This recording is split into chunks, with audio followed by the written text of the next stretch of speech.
Elena Dorr is the CEO of Indigenous Gatherings. She created this conference because she believes too many Indigenous people are losing out on job and scholastic opportunities to non-Indigenous people who falsely claim to be Indigenous. I've had so many experiences. I was appointed to the Alberta First Nations Women's Council on Economic Security, and there was self-identification to become a member. And these positions are held for First Nations people who can speak, who can represent and make recommendations and policy for the people. And when we have someone there who is not Indigenous, who self-identifies, who's never grown up on a reserve or isn't part of the community, that could really change the way policy is made, and those benefits or those opportunities do not even reach the community.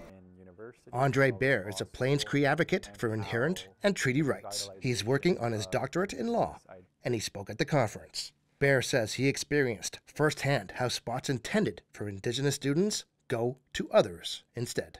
And it got worse in law school, where it became evident that non-Indigenous people were pretending to be Indigenous in order to get into law school, and then they began applying and winning scholarships for thousands and thousands of dollars, and unfortunately it was at the expense of visibly Indigenous peoples, especially people from the reserve that were not able to get those scholarships.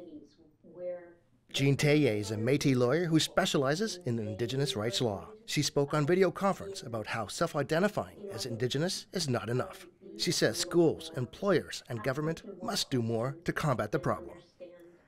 Fiona Kirkpatrick-Parsons is the Senior National Advisor for Deloitte Indigenous. The company supports Indigenous businesses and communities. She says that it is looking at changing their hiring policies. She is here to become more informed. I came here just to make sure, along with a colleague of mine, to make sure that we are getting as many perspectives as possible as we go forward, because it's a very nuanced and very complex issue. It's not something that's very, very simple to solve, but the fact is we have to do something, and we're taking that step to do just that. Chris Stewart, APTN National News, Calgary.